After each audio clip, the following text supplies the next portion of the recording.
Our first week of the NFL season is in the books, and a lot of things went like we thought they would, and a lot of things very much did not. Of course, we're going to talk about it all here. We're going to dig into the top performing players, and also talk about my own portfolio that I've been drafting on stream. That's the wrong guy. Oh, well, here, humble brag one, humble brag two. Let's get into it, though, and let's start with the top overall scores, and let's make sure we have this in half-point PPR. Apologies for starting late, too, guys. It's a little bit of a chaotic day here, but maybe I'll talk about it later on. Saquon Barkley, top scorer around the week, the guy you wanted, especially around where he was going in drafts for the most part, going at that 2-3 turn. A lot of guys who finished a lot worse than he did this week, especially the wide receiver core. So 32.2 fantasy points for him. He has the big week. He's number one overall. Do I think that holds would be the big question I feel like we have to ask up top. I think it's possible the usage is good for him overall. I think what we saw last game, though, with Jalen Hurts, the running being so ineffective, I doubt is going to be the case that often. So from my perspective, I think Saquon's a player where you're going to see this big upside happen from time to time. We even saw this kind of big upside happen with Miles Sanders. And that, DeAndre Swift, I think, is a good enough running back. But him, same thing. Miles Sanders, same thing. So to me, Saquon Barkley at this point, I think I would view him as an elevated version of that. Some of the routes he ran, some of the plays he had, also pretty good. So can he hold up over the course of a year? I would not say that's the case that I would see.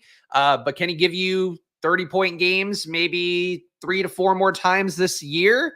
Can he also give you an occasional 20, let's say 2 more of those? It's possible. I think with that usage, it's possible. They definitely were dedicated to getting the ball in a way that they had talked about. They said they were going to treat him like Christian McCaffrey, and they treated him like Christian McCaffrey. Spags PPM 5 winner. I hope so. I mean, my portfolio is not looking bad, not to spoil it. 0.07 points in the min cash last night. Took a week one. Oh, that's a tough one. Look, got a lot of things right on yesterday's video. Even actually had Jordan Mason, the sim lineup that I built on stream or on screen yesterday. But I would say for all you guys out there, don't be discouraged too much by week one. I guess the one thing I usually do, or I did last year every week, was a little monologue to open up top. Look, week one, it can feel like you got everything right. It can feel like you got completely missed everything. But you have to remember, it's such a small sample size, especially for best ball, for DFS. It's still a small sample size. That's why it's important to kind of keep your bankroll under control. Don't go too crazy one week to the next. But in general, I would say for you guys out there, like, it is a long stretch here, obviously, for a sport, for a game that we prepare for here on this channel since January. I'm accustomed to strapping in for the long haul. For you guys out there, if you're not getting immediate returns on stuff, even if your advance rate sucks week one, even if your advance rate sucks week 14, it ultimately doesn't matter in terms of what you get as a payout at the end. And then if you don't get the payout at the end, then you know what? It's still just one slate, basically, that you're having the bad results on. So I would say try not to get too discouraged. Try not to let yourself feel bad about things. And also try not to puff your chest out too much about things that can easily change. All it takes is one injury. All it takes is one guy, suddenly regressing back to the mean really aggressively. It's going to happen a lot in best ball and in fantasy football in general. Got more GMs. Good thing you didn't do the Puka Marv combo too often. Yeah, I mean, look, not a great start for those guys. Puka going on the IR, certainly not a good thing. But I still fundamentally believe that's not a bad combo to have when it actually matters for week 17. At the end of the game, at the end of the day, that's all you're playing for is the week 17 part of it. And it's important to keep that in mind, keep that in center frame no matter what you're doing. Josh Allen, number 2 scorer on the week, 31.2. But again, you kind of see the lack of difference to the elite QB and some of the QBs you can get later on. Allen here, 31.2 compared to 29.7 for Baker Mayfield, 28.2 for Jaden, 27.1 for AR. You're basically talking all these guys at different price points, putting up relatively the same performance that we saw from Josh Allen. So Josh Allen is an elite QB. He should hit that apex more. I think with his Buffalo offense, he should hit it a good amount, given the fact that the receivers there, really nobody seems like they're primed to step up and be a true number 1 receiver and take some, lead target share. Kincaid maybe the best shot at doing it, but a 10% target share in week 1 isn't going to make you feel good about that. So for Josh Allen, the upside, ceiling rushing touchdowns, that's going to be a high possibility all year. But ultimately, with where you took him, you just got to keep doing that over and over again, and you need less Bakers, less Jadens, less ARs. And the fact that Jaden and AR are right here, 2 guys who got there with really not great passing games. I mean, AR obviously had a couple 50-yard strikes that did not go well with the 9 completions. You look at that box score, it doesn't make sense. For Jaden Daniels, though, not a great passing day. He puts up 28 points. I think that's where you're seeing there. You're trading off some certainty, some security with elite QBs for just the pure upside at other QB spots. And I think you tend to want to have the QBs that are later on. That's how I feel about it. Jaden Reed, number 3, big day for him. I feel like the usage pattern is one to be hard to bank on moving forward. The Malik Willis run coming up for at least a couple weeks. Jordan Love not on IR, so it doesn't mean he's out for sure for 4 weeks. But basically for Jaden Reed, I think that game comes down a little bit. As I said all summer long, I think the Packers this year are going to be a team that ping-pongs things around. With Malik Willis at QB, maybe it doesn't even ping-pong. Maybe there's just no good players at receiver. But a good start for Jaden. You got 130-point game from a guy in that range when so many receivers, including ones that went rounds above him, were not even close to that point total. I think you feel okay about Jaden Reed right now. Never give a sword to a man who can't dance. That's an odd AI quote from Adam today, but Lord knows I'm going to still read those quotes every day. I'd be bullish if you could advance a Puka MHJ team looking like the combo will be low of percentage in the playoffs at the moment. At the moment, still. I mean, again, I think when you have games like you have in week 1, especially where you have one where it's like our first round pick got 3 targets there, 1 completion for 4 yards. You look at that and you go, how do we fix this? So sometimes having the really bad week 1 can be a harbinger of a good week 2 to come because of the fact the offense is going to be focused on how do we correct this. Whereas like if you have kind of a mid one, let's say Marv had 4 for 40 on 5 targets or something, it's like maybe he doesn't then get to 10 targets because they're not going to try to correct that one. So I think sometimes that's one part too that and this is a little bit of copium, but it's not really because it's just how teams operate. You have the bad week 1. Sometimes that can portend a good week 2 because of the fact that teams also recognize, oh shit, we should have done this differently. Why did we not give X player this touch? That's sort of the thing that they end up seeing. His routes look meh, and his overall play looked meh. He looked like he was running kind of underwater. But again, it's week 1. I'm not going to worry about it too much. He is a guy that produced well enough in college that it would be surprising to me if he didn't produce in the pros, but that's why we made the bet.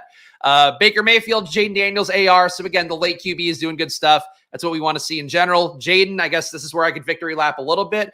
He ran more than I would have ever thought possible, ran 16 times, I believe, in that game. I will say if you want to go through, and one thing I would like to do on screen, which I'm not going to be able to do this week, I'm probably not going to do a video tomorrow as well, guys, because the wife's out of town. I'm going to be all fucked up from waking up early with the kid. And also, I have to do my data updates, and I'm not going to be ready to do the Spags rankings video the way I'd like to do it. So it's probably got to wait one more week. But I was thinking about doing like an NFL Pro watch because on NFL Pro now, you can watch all 22 film. You can go play by play and all that. If you go through that, if you have access to it, if you played some DraftKings tournaments in August, they gave you a free trial month. So I'd recommend checking it out if you did get that. NFL Pro basically is like the former all 22 film, but it's like really clean, really intuitive, really nice. They also have next gen stats layered in. But watch the last Jaden Daniels drive, like the last drive of the game, the one where he ended up running in a touchdown. He was really playing a lot better there where they kind of were just like, okay, we're not going to do the screen bullshit over and over again. We're not going to keep you limited this way. That's the hope of what we want to see. The rest of that game was tough because you have a bad Commanders defense, number 1, and the Bucks bled the shit out of the clock on the other side. That's going to be a risk for Jaden all year. Number 2 is that Jaden just didn't take many deep shots. I think in total he had probably 2 or 3 in that game. Throws of 20-plus air yards. It might have been just 2. The one to Terry McLaurin, he had him wide open, just overthrew him by a little bit. That at some point's going to hit. But I think for Jaden, for a game he had this first one out, I really think we're only seeing, the tip of the iceberg of what we're going to get with him. And obviously, hopefully he stays healthy. He's he's sliding well, doing like kind of somersault flip slides. For Jaden, though, I think he's everything I thought he would be. And I think it's legitimately possible to me that Jaden can put up 40-point games at QB before anybody else does this year. I don't know if it's this week against the Giants. Giants secondary a little bit better than it might seem. Brian Burns, the defense, probably going to look a little better analytically when I pull in those numbers. But in general, I do think Jaden's upside is pretty big. Interested in the guillotine leagues and eliminators, who went out. Oh yeah, I mean, that's not my cup of tea, but definitely seems like a fun format. Boswell and Jake Moody also make the top 10. Mixon, high usage for him, over 30 carries in that game. Got to imagine that can't hold up, but that was the bet on Joe Mixon I've been making all year long that you guys hopefully tailed me with a little bit. Lamar Jackson, number 10. There's your overall top 10. Cooper Kupp just on the outside. But 2 kickers in the top 10 does kind of tell you this is not a big week, not a big spike week, in particular receiver. Not a lot of upside coming with the early guys. QB top 10. Of course, we're going to go position by position here. So then we'll get to my portfolio and a lot of chats coming in. Spags, after week 1, what's your biggest exposures? Am I worried most about, if any? Probably Terry McLaurin. I think Jaden's still going to hit his bet, and I'm still not really worried about Terry, but to have that much exposure and that usage didn't feel good. Lloyd, I don't feel bad about. Jacob certainly cleaned it up by the end of that Brazil game, but started so slow. That's where Marshawn Lloyd can hopefully come in and be useful. You still got to dig out of Emmanuel Wilson looking pretty okay, but I think for Lloyd, it was really the biggest stands I would have concerns about. Dotson, too, I ended up with him, obviously, vestigially from tacking him on to Jaden Daniels at a rate, aligned with everybody else, so less than Luke McCaffrey, less than McLaurin. I'm now stuck with Jahan Dotson on the Eagles. He was used a little bit, but I was hoping he would maybe get some real work. He didn't. So the Dotson exposure, I feel like for me, probably one that I don't feel great about. Josh Allen, Baker Mayfield, Jaden AR. We talked about these guys. Lamar rounding out the top 10. Derek Carr is an important one. So Derek Carr, if you guys watch streams, watch best ball drafts with me all year, I took a lot of Derek Carr late. I was of the mindset that last year, how they played, basically kind of ramping down Taysom Hill's QB usage as the year went on. That was a willful stat.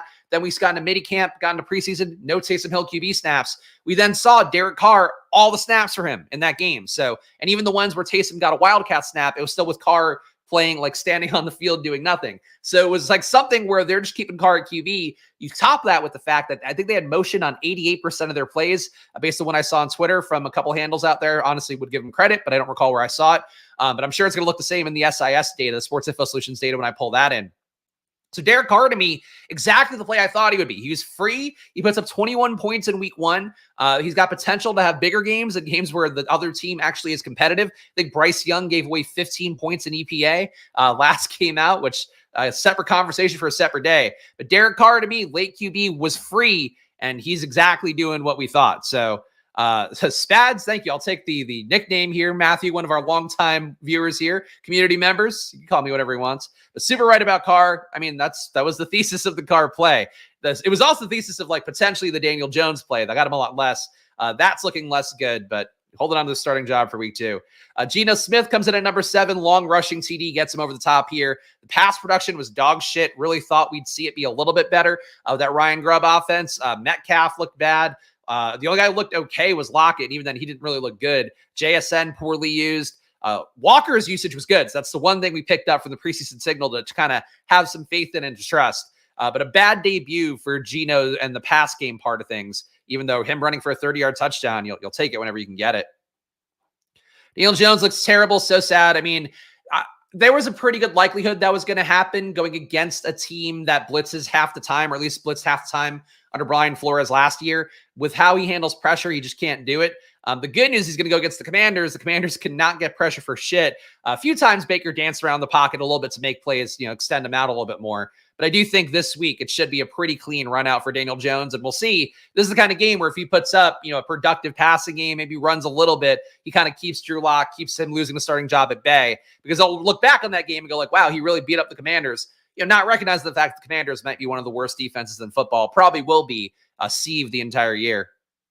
Daniel Jones he's never looked great, but when he was running, it looked a little bit better. There was a point in the Dable offense where he was like attacking downfield and running. Thought that looked pretty good, but it hasn't been frequent enough, and he definitely looks a little bit shell-shocked. He definitely looks like the classic seeing ghosts kind of face whenever he's back there. Getting pressured after a drive, especially when you see him come off the field. His beard also, like, I'm a beard guy. I get it. He had the beard on. Sometimes it enhances your look a little bit. I feel like he's not a beard guy. It was more of a baby face QB guy.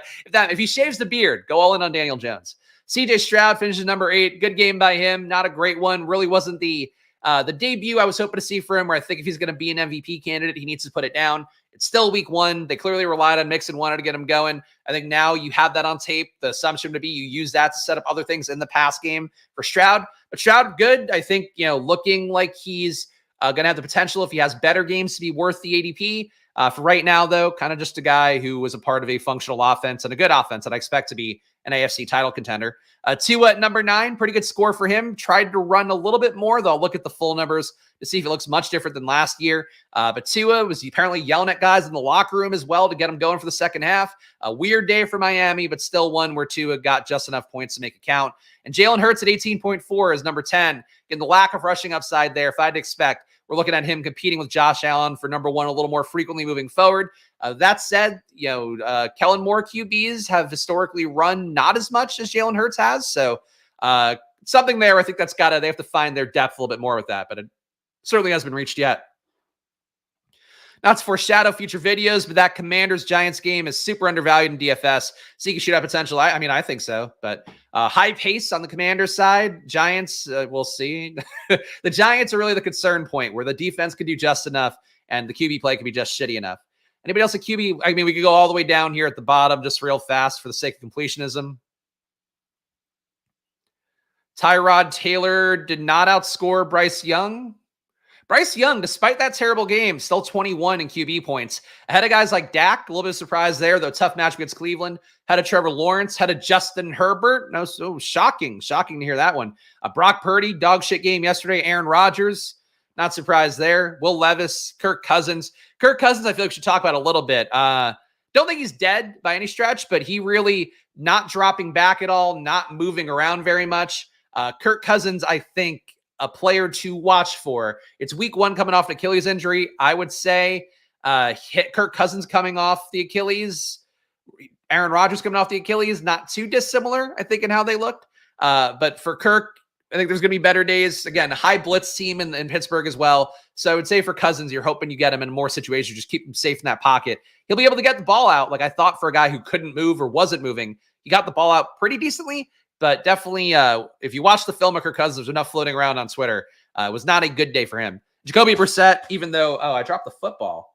Oh, fumble. Fumble to start week 2? Can't live like that. Granted, it was all the way down here, but can't drop the ball. Not doing push-ups for it. Jacoby Brissett, though, I feel like this is going to be where he's going to be. 8 to 15 point games, probably not a playable player. Caleb Williams, awful. Just awful stuff down here. Let's go to the RBs. Guys, Sam here. Good morning, boys and girls. Let's kill this shit. Pay attention to details. All right, yes. Let's pay attention to details here. Penix season is near. Maybe. Kirk is dead. I don't think dead. You can't give a guy that much money and expect him to be dead. You probably would have to have... If I had to guess what would happen, the bad run out for Kirk would be, at a certain point, they're like, he's too hurt to play. Like, we're going to sit him for a little bit. Then you get Penix coming in. But it's got to be probably 1 or 2 more weeks and maybe something approaching an injury that gets him out. I don't think they would just give up on him because he looks, kind of gun shy in the pocket right now. They knew that already. That's something I'm sure they've seen in practice as well. And it's also, too, live game. You got to get used to guys kind of falling at your feet a little bit more. I don't think Kirk is, a mentally weak guy. I think he'll figure it out. But I get being more concerned than not, but it's week 1. I think for him, the stack will get there. And I think that's really what's going to drive him. Let's see. Somebody's saying, there was one chat I wanted to point out. That Giants Commanders could finish 10-3. I doubt that. The Commanders almost tied that game at various points if they had their field goal kicker who they released already, Cade York. If they had field goals, they would have been in that game with the Bucs a little more competitively. They should beat the Giants, and I think they could put up. I think they put up over 30. I mean, I'll keep riding the Commanders train. It fucking didn't make me feel that bad in week 1. The McLaurin part did, but I think they could put up a lot of points on the Giants. We'll see how the defense looks. I need to look at the analytics for the defense. Saquon, leader there. Mixon, we talked about him. Jordan Mason comes in. So this one broke after the showdown. I went immediately. If you want to become a paying member here, $4.99. I immediately hopped into Discord the moment that I saw McCaffrey was rolled out. Said Jordan Mason lock button. I played him basically everywhere. Jordan Mason was good last year. So this is something that sucks for me as somebody that has mentioned, gone against handcuffs and all that. The Jordan Mason thing is a real kick in the dick because I lost so much money. Naheem Hines when Jonathan Taylor went out 2 years ago. When Eli Mitchell, when CMC was kind of banged up / should have had less work last year. Eli Mitchell, terrible handcuff. There's more to point to that didn't go well for me.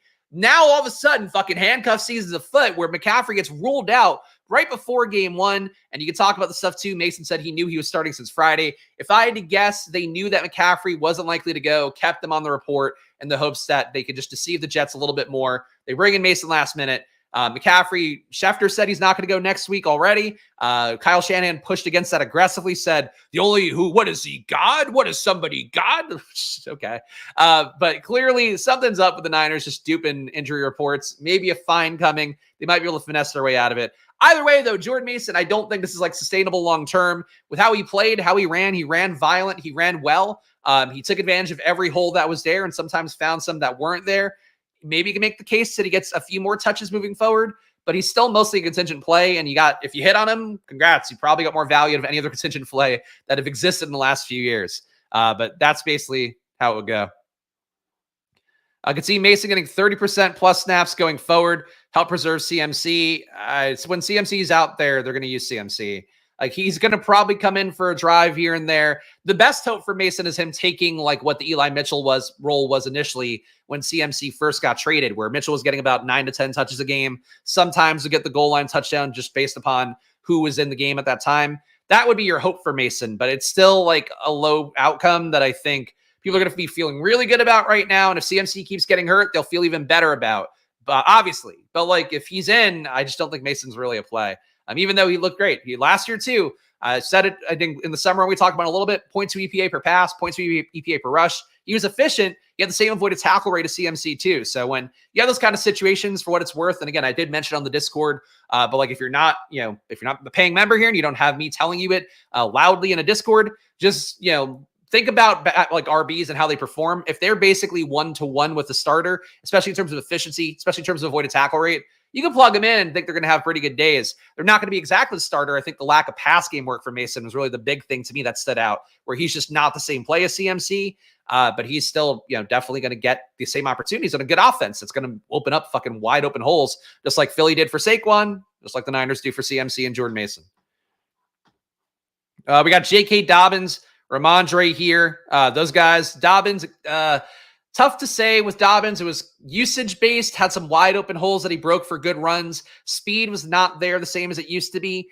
He couldn't break away from one where he had like a 20-yard head start on one of the long runs. So for Dobbins, I would say encouraged. I think feel-good story right now for him coming off the injuries he's had, being back out there, being good. I would still worry about the long tail of it. I would still worry about the Gus Edwards of it, who I would assume will not be quite as dog shit as he was in that first game. But that's Dobbins to me. Again, you get one good game out of him. People thought he was going to get cut because he had no guaranteed salary. So you got one game out of him. Like, awesome. You're in the black on that.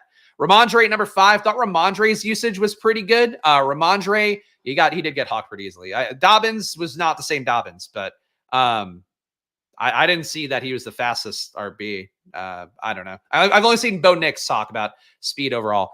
Ramondre, so one thing I was looking at a little bit was looking through the SIS data to see what's in there. They still don't have yesterday's game, so I have to wait to upload everything to my data imports. But for Ramondre, he had the most avoided tackles in week 1. Looked good, 25 runs as well in that game. New England, if that defense could be competitive, it was kind of the thesis this entire time, is that New England defense with Gerard Mayo could maybe hold up a little bit. I was the only person in the world that said, I think the Patriots could win enough games to keep Jacoby Brissett in a QB. With how he played, it doesn't really justify it necessarily. He's just pure game manager mode. But he did feed Ramondre well. He didn't fuck up too bad. Did Jacoby Brissett? He even ran one play. Gerard Mayo called him the slowest black QB in the league, which was a funny quip and unexpected by a coach to say, especially a white coach. I guess it's really unexpected by that.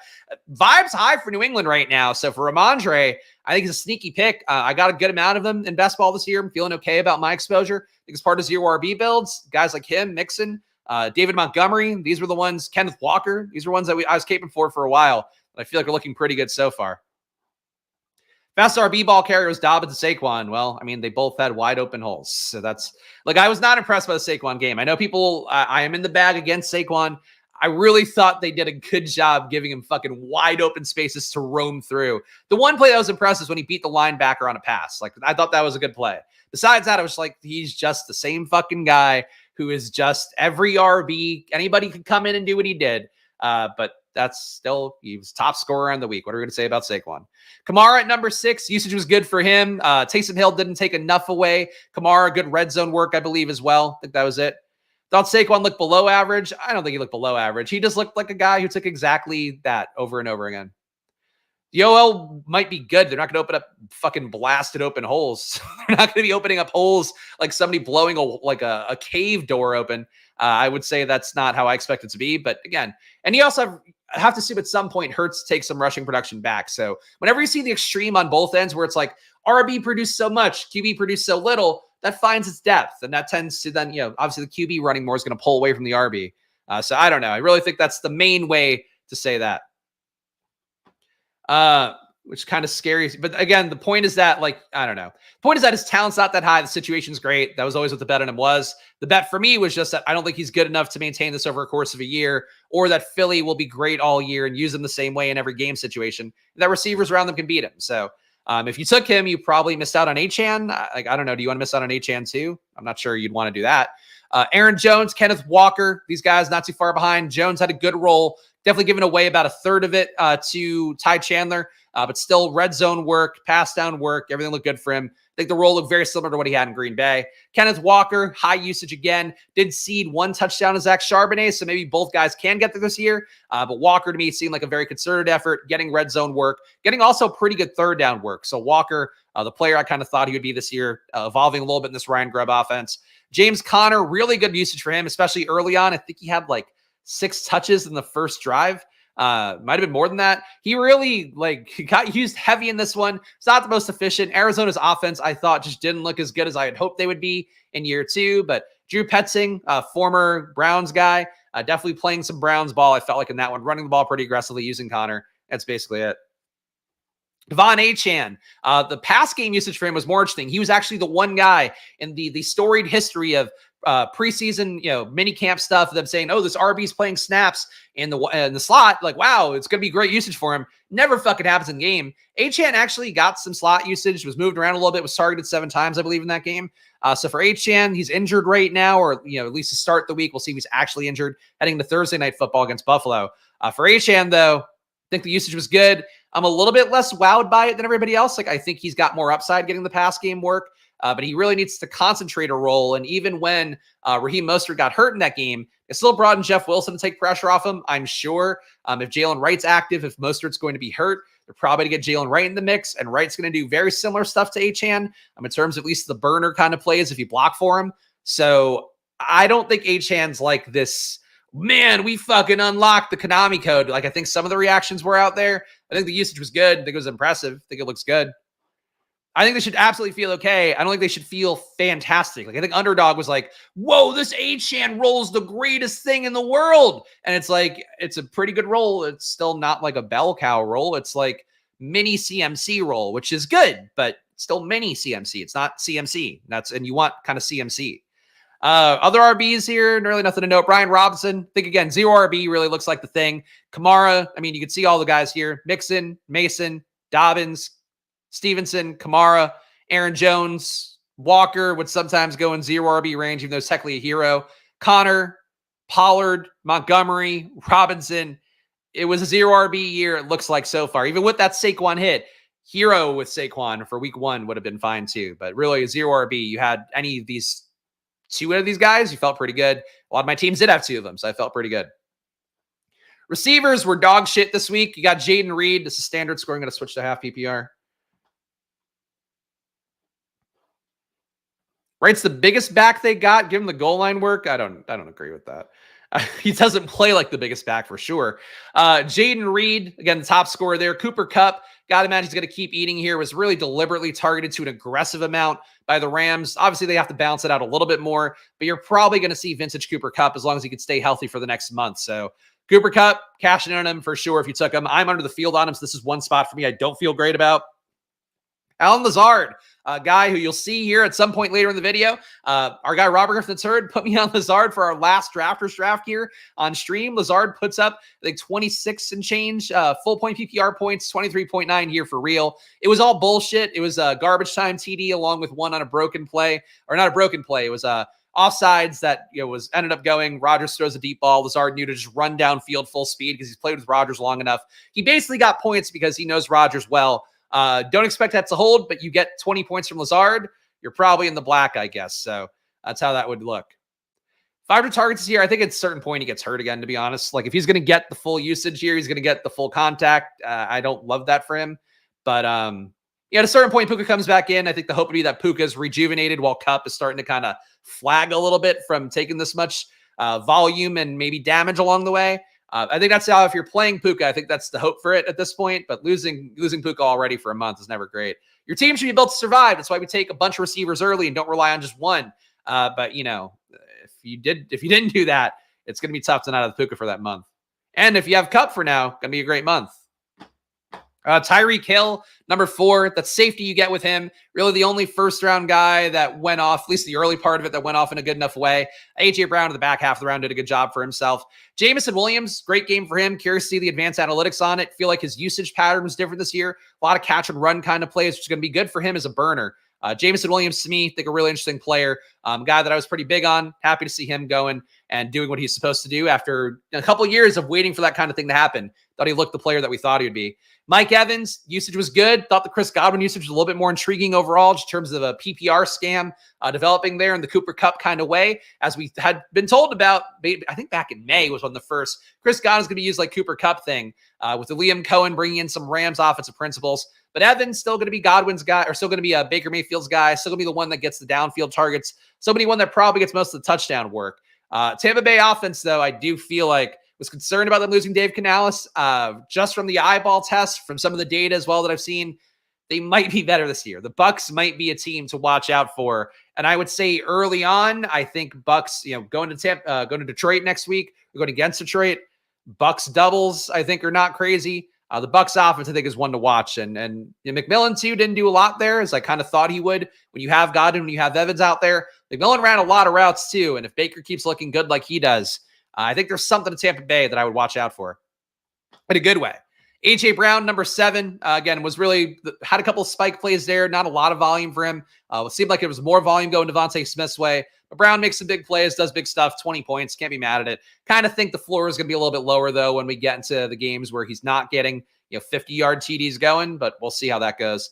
Alec Pierce, really hard to imagine that game repeating. Obviously, I'm one of few people out there that said take Alec Pierce in the 18th, 20th round on drafters. I have about 7% of them, I think, on Underdog. I don't know what amount I have on drafters. I think that's all it is. He's going to give you maybe this 2 or 3 more times in the year. If we're lucky, 4 to 6 more times. But ARch needs somebody to throw it to downfield when he doesn't know what to do anywhere else. When everything is compact and he doesn't want to throw a pick, within 10 yards. He just chucks it up. And Alec Pierce is probably the beneficiary of that. At some point, maybe A.D. Mitchell gets there, but Pierce has now had a year kind of working with him. So that's how that looks. Millen just missed a TD and drew a DP on a long pass. Could have been a TD. Yeah, that's, again, wasn't a lot of usage. Like, the main thing is that there wasn't a ton of usage for him. It's not about him nearly getting a TD. It's about, did he get you 6, 7 targets? He was out there a lot, but it's like the targets are going to go to the more serious players. McMillan's not that guy yet, but he had opportunities. Yes, he absolutely had opportunities. But again, I just said Tampa Bay's good. Like, why do we put things in chat that make me sound like I'm wrong? Like, he's going to have better opportunities. He just was not in the stratosphere of Evans and Godwin in terms of the usage. Maybe if he caught those earlier balls, maybe he would have got there. But I think he's kind of like the Xavier Worthy piece, where it's like he'll get you a few big plays. And other than that, the real serious balls are going to go to guys who are better target earners, who have, more of a track record, more size. And, not a bad debut for Mellon at all. I didn't say that. Worthy at 9, Tiggs at 10. Godwin at 11 here, so Godwin just outside. Diggs, the game, the usage was not that great. The red zone looks were pretty good. I feel like for Diggs, that's the main thing to look at for him. Really, though, seemed like Dell's usage was a little more encouraging than it seemed. Nico Collins' usage was definitely the best, which is what we thought all along. But Diggs being ahead of Dell was one of my bets, so I'm not mad to see this one, but hard to imagine him having games where he has that low air yards, scores that many touchdowns to balance it out.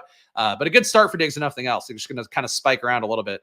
Talk about HM to 4. No, you shouldn't be worried. Again, like, if you listen to Underdog, you should be stoked about the usage. I think he's the best player in the world. I would fall somewhere in the middle. I don't think he's a bell cow, which is what you want to see. And I don't think he's a bad play by any stretch. He's just not going to be McCaffrey. He's going to be a guy that is going to be slightly less efficient, still be pretty good, but he'll be fun. He'll be fun. All right. Just in general, too, with receiver. Receiver sucked this week. You have Jefferson finishing number 15. But the point is really for guys like Jefferson, even other first-round guys. Like, what did Amon-Ra finish with? 2.8. I mean, 2.8 is fucking egregious. I don't really get how that happened. Who else? Chase was under 10, right? Yeah, Chase 9.2. I mean, Puka definitely was under 10 because he got pulled after a quarter. 6.2 for Puka. Boy, the first round was just a bloodbath. Drake London, 2.5. Marv, 0.9. 0.9 for Marvin Harrison. It was really bad for the first rounders. You have to assume that they're going to all bounce back to certain extents. Even we just breezed past Ayuk. He was also pretty bad. Straight's 3.8. They were all bad in a way that, like, that's going to be a little bit of a reckoning to come the next few weeks, just because that's not how this is going to go over the course of a season, barring the weirdest football year that's ever occurred. So that's one thing to really watch out for right away, where, like, people kind of were able to luck box their way around with later receivers this week. Your Alec Pierce's, not that he was highly drafted. Jameson Williams, I would say, be more the type of guys. They're able to kind of finesse their way around the great receivers not being great. Rashid Shaheed, that's the kind of guy who gave them more points than the first round guys. You're going to win over the course of time with your first round guys. So I would say in particular, not to panic about that. But for week one, it certainly didn't look good. Let's see. Lad McDonkey, more like it. There we go. I agree, Spurious News. Lad McDonkey caught a touchdown, but he's another guy too, where frankly, he outperformed some of the elite guys this week. Do I expect Lad McDonkey to hold up against Justin Jefferson, Amon-Ra St. Brown, Jamar Chase? I'm going to say probably not. So that's really where a lot of the stuff is going to go. Are the Amon-Ra owners dead? They're not dead. This is just a week, I think, to establish the new parts of the offense, especially the JMO part of things. So I wouldn't be terribly worried. I think the ceiling is still there for sure. Getting reliable 15 to 20, that's the part that you worry about a little bit more. Because he's a guy, to me, like the reason you draft Amon-Ra is that you're going to get, worst case, you're getting yourself 10 to 15 points in a week where he just doesn't get going. For him to put up under 3 is very jarring to see. So I got to hope it gets better. The long-term data would support that. But if JMO is going to be great, he's going to pull Amon-Ra down a little bit. So your hope might be that if JMO is going to keep being that great, they can ping pong a little bit more. And that's certainly a bet I made enough. But not having Amon-Ra give you 10 to 15 is a little bit of a shocker for me. No panic here because I listened to Spags' draft season. Look, I do think for week one, we'll see in a moment. I look at my portfolio, but I think we're feeling okay so far. I have almost 8% Isaiah Likely, who's your number one tight end right now. The usage for Likely, so it's hard to imagine the usage continuing for Likely the way that it did. That said, he was all over the field. He was playing out of the slot. He was playing out wide. He was playing tight end. He was playing with Andrews. He's playing without Andrews. If they keep giving him that much role, I think he's still going to be pretty good. I find it hard to believe he'll put up that much yardage, that many points in fantasy. But really a player that I think, to me, it didn't seem like bullshit. It seemed like deliberate usage that led to good performance. So to me, Likely, if you can get him for cheap in a redraft league, I would do it. If you have him in best ball, he might be a guy that might matter a lot more. In fact, you got one good game from him already. I mean, again, I feel like you're kind of in the black with late tight ends to give you 120-point game. The fact that he beat everybody this week as well, every elite tight end he beat by like 3x. Likely to me, I think a very solid play in week one. But a kind of player still that should have always been in like a 3 tight end build. I don't care what your bet on him was, what you thought of him. Like I follow everything about as closely as anybody can in the world. I can tell you that Isaiah Likely was not a player that was like, everybody's saying this guy's going to be a killer. They say he's going to be used more. There's going to be more 12 personnel. All of that I bought it on as well. But for in general with Likely, like it's probably not going to always be this good. Foster Moreau, definitely not going to be as good for him moving forward. It sucks that there wasn't a Juwan Johnson touchdown. Would have made that for a really good week for him. But another late play for me that's coming up good, I think, is Juwan Johnson. Pitts, the usage was there. The overall opportunity was there. The route share was there. I think he'll have better days to come as well. Tough matchup against Pittsburgh for your first game. Immobile Cousins, high blitz rate team. Those two come together. I feel like it's a hard scene for Atlanta for that first week. So not worried about Pitts, not worried about London. I would say if I had to see who I'm worried less about, I'm less worried about Pitts than London. But Pitts, I think, is fine. Bowers, number 5, good usage for him. Overall, the fact that he earned more targets than Devontae Adams in his first game, I think a pretty good sign. At a certain point, they're going to have to force feed Adams a little bit more. But Brock Bowers looked good in that game, I think, as a pseudo-elite tight end, especially in this week where none of the elite tight ends came through. I think he looks pretty good. Chig, 8.5, caught the touchdown. Usage was not that great for him overall. Parkinson, good early usage, then it got bad. Not having Puka should help him out a little bit, but having receivers more prepared to fill in that role could also hurt him. So Parkinson, I was encouraged by him in the first half that he kind of went away. Still split sometime with Davis Allen out there. I think for Parkinson, not a player I'm expecting a huge ceiling from, but some spike weeks can definitely be there. And Bowers, yes, Bowers 24% target rate. I mean, I don't know that he deserves cap locks after putting up 8.8 half PPR points, but he was as good as anybody else this week besides Likely. That's basically it. Sam Laporta, again, he'll give you these games sometimes. Just a weird game for the Lions overall that I will hope will get less weird, but really the main thing might just be that if JMO is good, him being good kills everything else because you still have the run game that's going to put up X amount no matter what. So Laporta suffers, Amon-Ra suffers. In a week where Jameson Williams isn't a world beater, they probably suffer a little bit less. David Njoku, midday for him. As long as Deshaun's the QB, more controversy around him. Going to be a tough scene to see. Deshaun has never fed tight end that well. And Njoku, right back to where he was last year, basically, I felt in week 1. QB play was always the biggest knock against Bowers. It looks like that will hold all year. That is true. That is true. The touchdown upside might not be the highest, but again, his catch and run stuff, he could break one on his own. I think Bowers, to me, like, I feel as good about him as I have at any point. Having 0 likely and way too much Musgrave feels bad. I don't tend to overreact, but yeah. The Musgrave one is tough. I didn't expect him to run behind Tucker Kraft. I didn't get as much Musgrave as I thought I would this year because I just didn't have a lot of Jordan Love.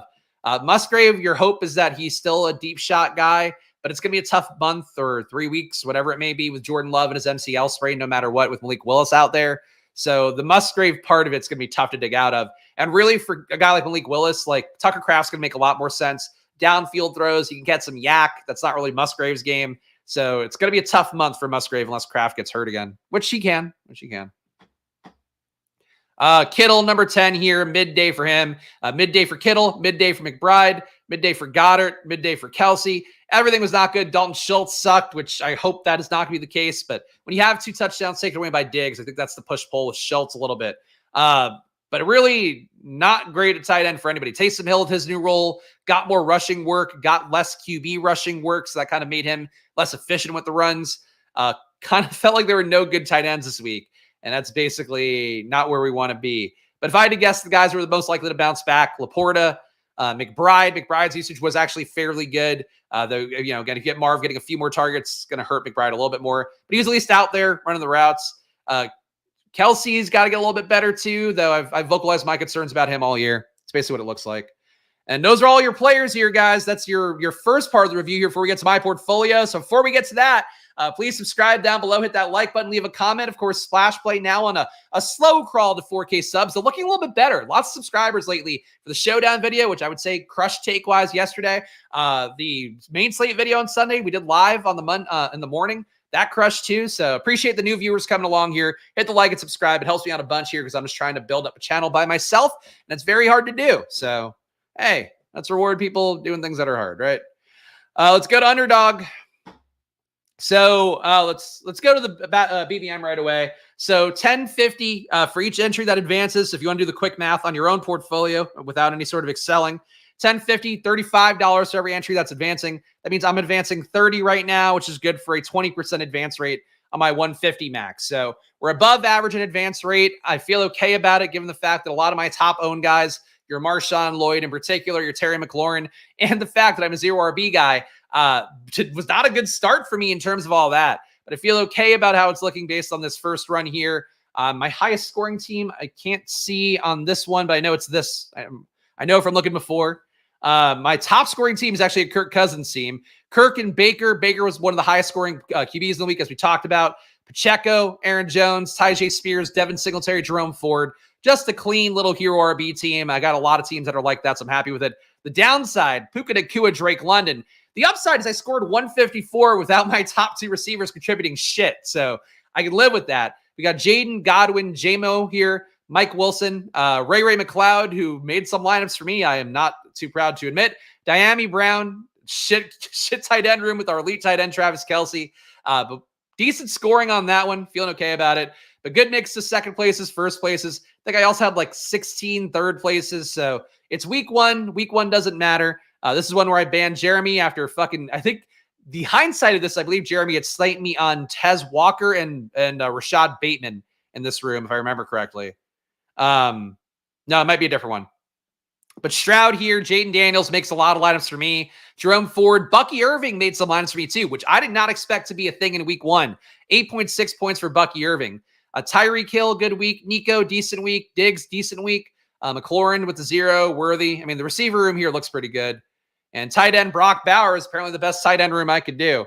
But feeling okay about the BBM portfolio. I feel like the main things for me are just the guys that were shit for me in week 1 have to get better. McLaurin in particular. Lloyd has to get out there, though I have the luxury, I think, of him taking as long as he needs to get where he needs to go. 3 tight ends with Kelsey and 4.9 points. We do love our tight ends. They do a great job. Saved by not drafting Tez. I have a lot of Tez floating around, but for week 1, Tez definitely not looking good. Trying to think if there's any other interesting ones here. Just a lot of Washington shit. No surprises there. 129. I would say for week one, if you got above 100, you should feel okay about your teams. Like you're still pretty safely in range for the most part. Few pods out there are going to have like 190 point teams, I think, with if you hit like the pure nuts in week one. But besides that, I feel like for the most part, you get balanced scoring, one dog shit receiver making a lineup. I think it's okay. So I don't feel bad about it. My big board teams were a little bit less good. We're advancing, I think, 23% of these, which is a little bit low. You should be advancing 25% in the big board because 3 out of 12 advance in round 1.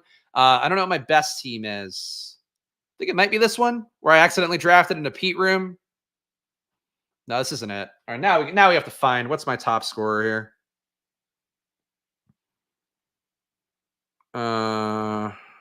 Let's see. Big board.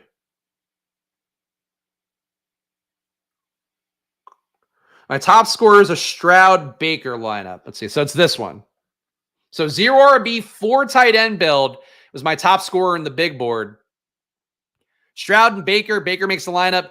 Kamara, Pollard, Brian Robinson, Zamir White, Jerome Ford, Charbonnet, and Bigsby. Pretty good RB room. Bigsby coming for that ATN role much earlier than I would have expected, much more than I would have expected. We survived the awful Amon-Ra game. We got Nico Collins, Mike Evans, back when Cooper Kupp was free in the big board. Wish I had loaded up there now in hindsight. Calvin Ridley, Leggett, Noah Browns. This kind of fell apart here. Jonnu Smith, Juwan Johnson, Gesicki, Davis Allen. So pretty weak tight end room. But I'm happy with my underdog portfolio to start it off. Feel like overall teams are pretty balanced.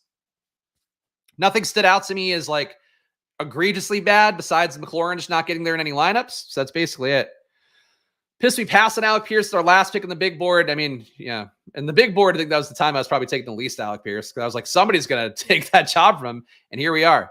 My 0% Rashad White in the big board and BBM are feeling great after watching Bucky perform miles better than him on the ground. Some of that in garbage time. But yeah, Bucky, one of my most exposed players, as you guys know. Honestly, we can just look at my exposures too, I guess, because that might...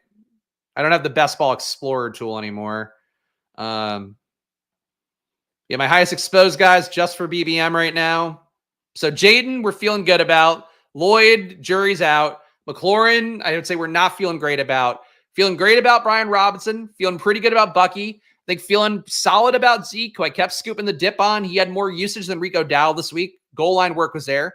Derek Carr, feeling good about. The motion there alone, I think, is going to prop up that New Orleans offense all year.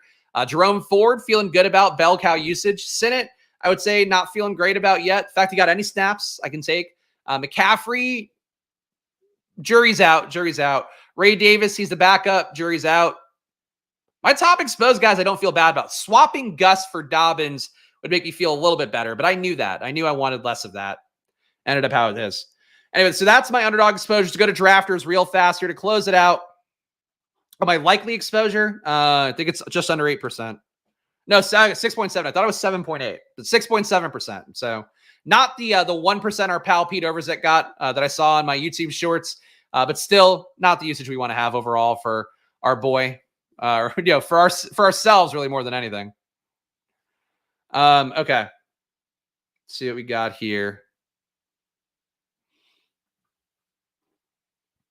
All right, we got top team AR. Oh, I didn't switch the tab. Sorry.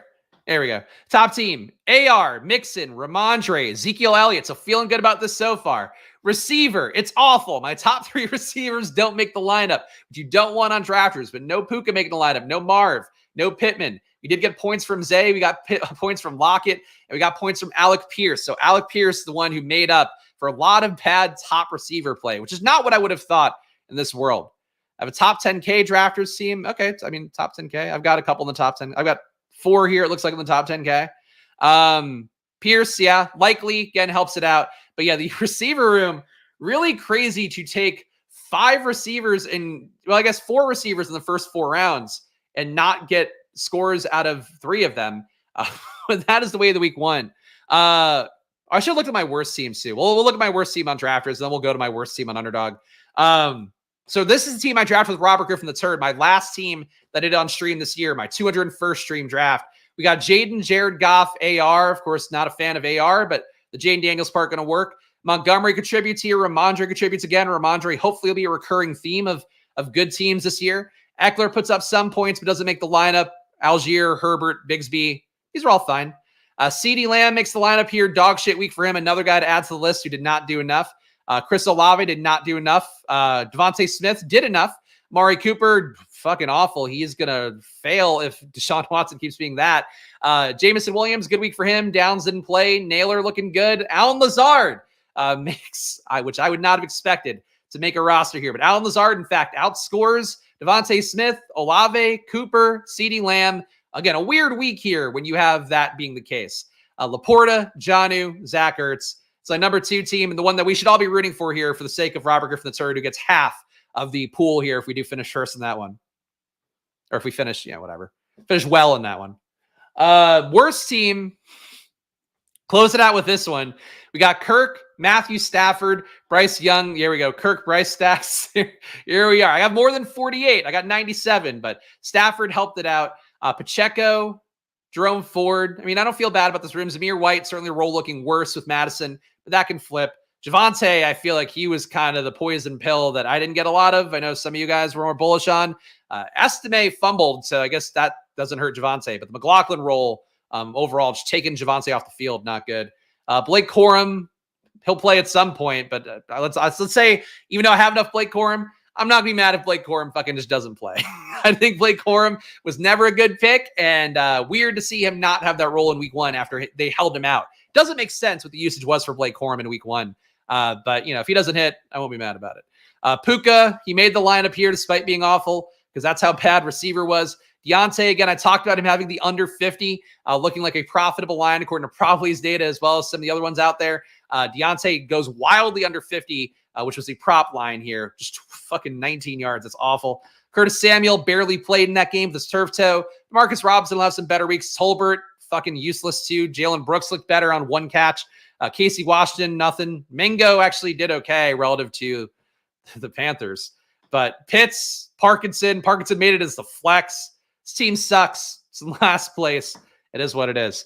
That's how it goes, guys. Look, it's best ball week 1. It's the start of a long journey here. We're heading into week 2. We'll see what comes up in week 2. But guys, I'll be doing streams here every day besides tomorrow coming up because we're going to get my data ready to go tomorrow. But please subscribe down below. Hit the like button. Leave a comment here. Back on Thursday for the showdown video. Friday for the main slate. Sunday morning, again, my final takes be coming for that as well. Of course, I have an article on fantasy points as well. I'll do my best bets of the week 2. So lots coming up for me this week. Underdog, promo code SPLASH is still going. Get a $1,000 deposit match. Get your pick'ems in there. You get a free pick'em as well. You use that promo code SPLASH. The $1,000 in bonus cash, though, is a good deal for you. The best deal in the biz right now in terms of money you can get into an account right away. So check it out. I'll play some Battle Royales, too. I actually did play a few this week. Actually, we can do that real fast before I totally hop off.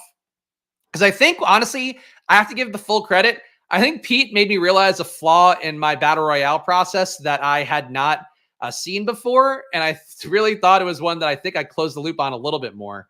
All right, so we got these lineups here. So my best team, top 200, 202, Jaden Daniels, Walker, Mixon. So basically scooped some of the value early on, tried to get lower owned later with the Jaden Zach Ertz thing, but really just scrolling down, to like the 34 to 36-ish ADP range for a couple players later on in builds, while mostly soaking up value around that and building. I didn't have to build the stack with the bring back. Apparently that's not as plus EV as it might seem. I still don't mind it, but I really thought that I made some leaps in Battle Royale. Certainly was carried by Jaden at a week where he wasn't drafted. But I'm excited to do Battle Royale again. We're in about 9 entries in total, did finish profitable on it. So that's neither here nor there, but I did want to talk about it because I'll be doing Battle Royales again, and really do recommend if you want to get your head around Battle Royales, you saw everybody having fun doing them, check out Pete's video from last week, his 5 commandments for best ball. I thought were really helpful and insightful. So check that out. But yeah, promo code SPLASH at Underdog with $1,000 in bonus cash. Check out Stochastic, 15% off. Their deal, the $1 deal's gone away, but of course the data, the Sims, you'll see me using them on stream all year. I've enjoyed that a lot. ETR had a profitable day again yesterday using the solver to build my lineups. I do consult Stochastic as part of that, but I have been building with the solver lately to try to give myself more control over the initial optimization that I want to sim against. So I've been enjoying the solver. It's a different look than Stochastic. They both have merits. If you just want lineups, I would go to Stochastic, 15% off the promo code SPLASH. Click link in the description. And if you want to build your own lineups that have more control, I'd go to the solver, optimize, then sim off of that. It's been a good process for me. I've been profitable every slate so far, which I don't know. It's a little bit of a surprise given how football can go, despite all the prep work I do. Like being profitable on every DFS slate the start of year is not like the norm. But excited to see that, but we'll see how it goes. Bigger wins still need to come for it to feel good. Shout out to all the fine folks who've joined the channel. You too can support the show. $4.99 down below. And to be real about it, a lot of the best ball people falling off, I feel like. So your support goes a long way to support what I'm doing in season. Of course, I show you guys my work. I prepare diligently every day. Do the best I can to give you guys real edge and info, if nothing else, and game theory-based takes every day. So please support the show down below. You get my data every week. You get a VIP Discord and more to come. And a premium stream every Friday as well, which I think will add some value. So check it out. Join down below, $4.99. Gamble responsibly, even though it's always money time. And follow me at Chris Spags. Follow the show at Splash Play Pod.